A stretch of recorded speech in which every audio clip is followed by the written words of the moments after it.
Hello, my name is Tracy Allen, and I want to welcome you to Cooking with Some Friends.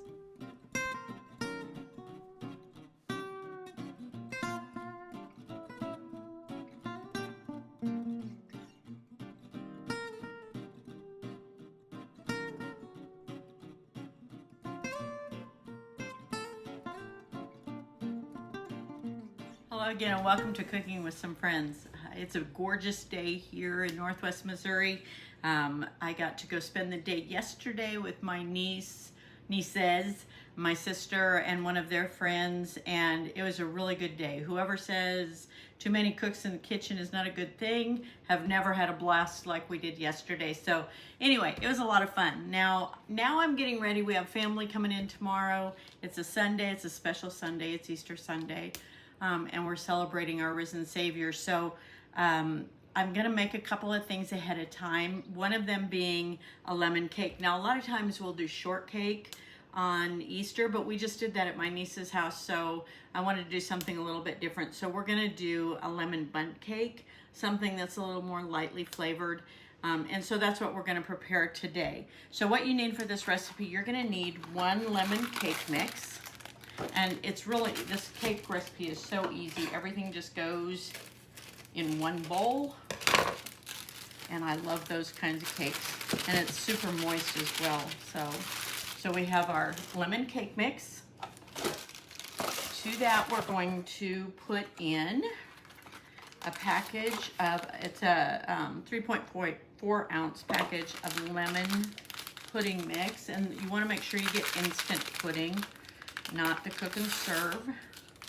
I know I feel like a broken record, like I tell you guys that a lot. I just don't want you to make a mistake that could affect it. And then we're going to pour in, or put in, got it on my arm, a cup of sour cream. Now, anytime you add sour cream to cakes, it just makes it that much more moist. And so I love the texture it gives it. We're gonna add 4 eggs.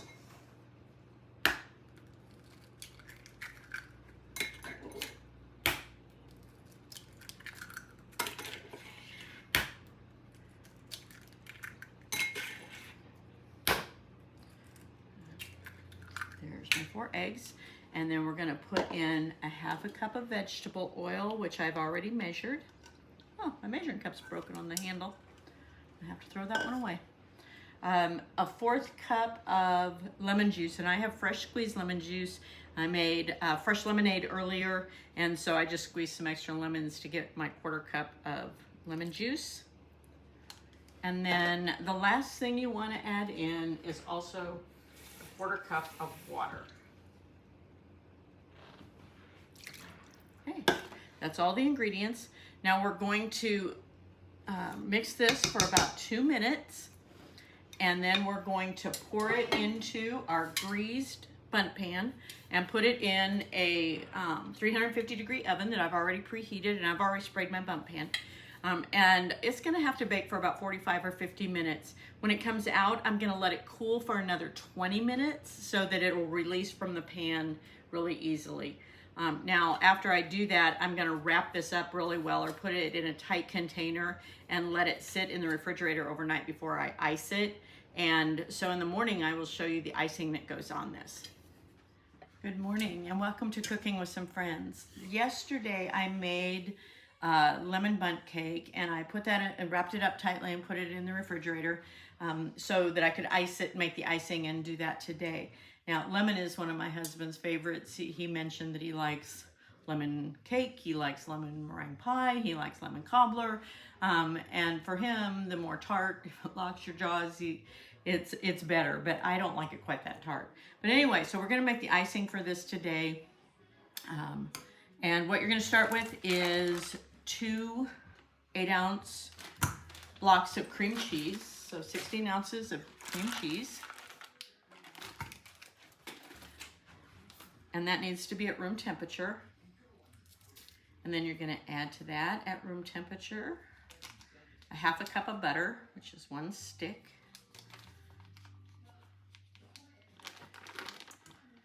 Yeah. And 2 teaspoons of vanilla.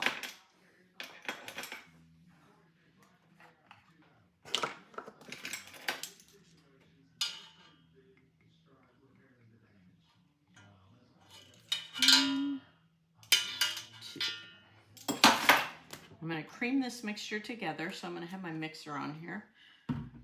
And then the only other ingredient in this icing is you're going to use 3 to 4 cups of powdered sugar or confectioner's sugar. And we're going to start off, once this is creamed, we're going to start off with just 2 cups and see if it's a spreadable consistency. I can get my beater bar in there. And then we'll gradually add that 3rd and maybe the 4th cup.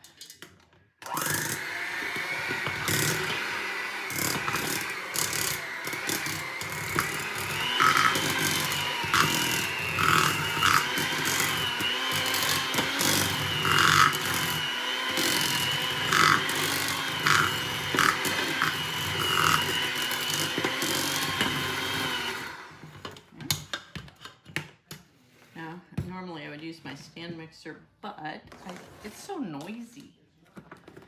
So I figured it would be better to use my hand mixer. So there's 1 cup, 2 cups, and keep this at a low speed because you don't want to be covered with powdered sugar. Add that 3rd cup. And then we'll see if we need the 4th one.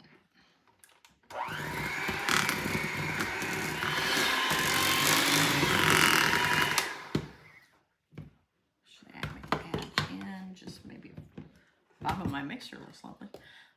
Add in just a little bit of that 4th cup. Okay.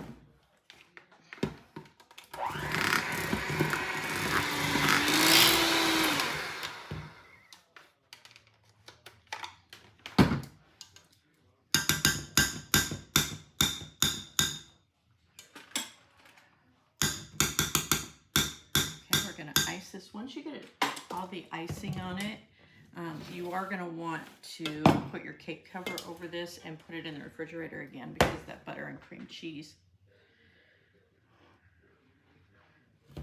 Anyway, so we're just going to spread this all over.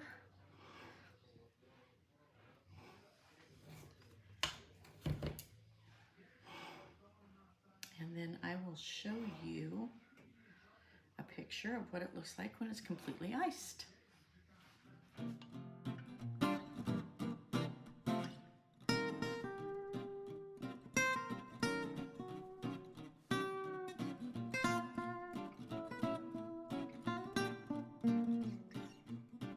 Hello everybody, and welcome again to another episode of Cooking with Some Friends. Today we're going to do something a little bit different.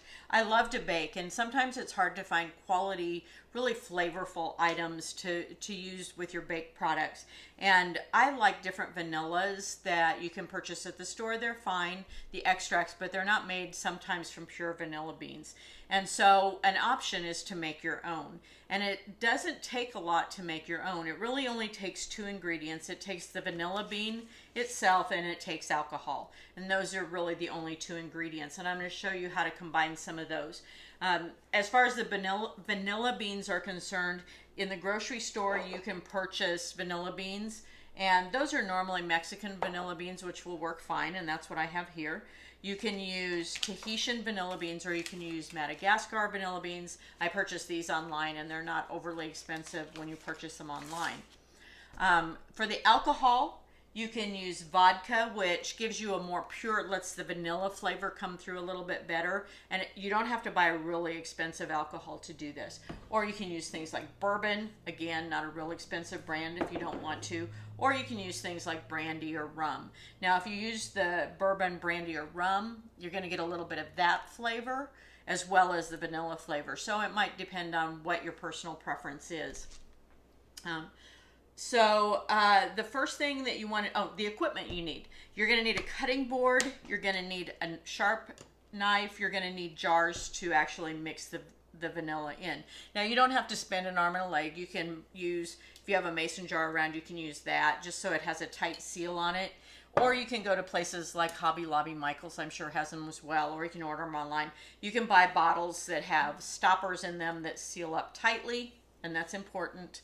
You can buy that type of bottle, or these again that have the stopper that will seal for you so that the vanilla keeps. Okay. So the first thing we're going to do, to make this vanilla, we're going to take our vanilla beans, and as a rule of thumb, it's 1 bean per 1/3 cup of alcohol. So really for a cup of alcohol, it would take 3 to 5, depending on the strength that you're looking for. So the first thing you do, you take your vanilla bean, and you're going to take your sharp knife, and a little ways from the top, so I like to put my finger along the top so I don't go all the way up. I'm going to just cut that down the middle to release those flavors. Okay, then I'm going to set that one aside. Now I'm going to do my Madagascar beans first. So I'm going to unseal those. Now guys, if you don't use all your beans, make sure you put them in an airtight container to seal, or if you order them online, get them out of these containers fairly quickly, just to make sure that they are sealed up nice and tight so they don't dry out. Get that open. Okay. And again, these are my Madagascar beans. And these when we ordered them, came 10 in a package. And they smell wonderful. So I'm going to take that bean again, just like I said, and I'm going to split it down the middle.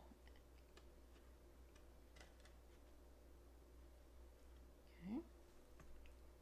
See if I can get the knife to go through. And I'm going to put them in the jar. And this holds 8 ounces, this particular jar does. Then I'm going to split another one. Again, I like to put my finger at the top to kind of keep it, and run my knife down the center to split it. That's 2. Now when you finish making this vanilla, you're going to want to store it in a cool, dark place just to keep it, it'll keep longer if you do that. Even after you start using it, if you keep it in a cool, dark place, it keeps longer. Really, the shelf life is indefinite. There's 4 of them. I'm going to look for. Then I'm going to take 8 ounces of my vodka.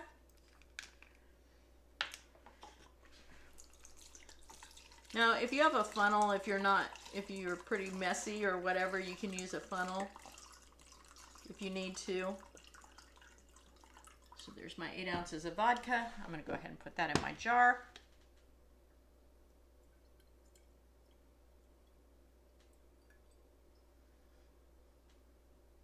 Like I said, these make great gifts, but be prepared. You need to make them in advance, or at least if you're going to give them away before they're completely cured, you're going to have to tell them how to handle that. Okay. Then I'm going to seal that up, and I may have overloaded it just a little. Seal down, and then I'm going to give it a good shake. Okay. Now, once these are done and sealed, like I said, I'm going to put them in a cool, dark place, and I'm going to leave them at least 8 weeks before I start using out of them. At the end of that 8 weeks, I will get a good vanilla flavor, and I can go ahead and leave the beans in there indefinitely, or at least until the vanilla flavor is not as strong. If I'm using it up, though, I want to make sure the vanilla bean is always covered with alcohol. If you're giving them as gifts, you can either leave the bean in and explain that to them, or once you're bottling them up, you can take the vanilla beans out and then just remind them to store it in a cool, dark place. And that's all there is to making homemade vanilla. Thanks for joining us for this session of Cooking with Some Friends. Make sure you like this video and subscribe to our YouTube channel. And find us on Facebook at Cooking with Some Friends.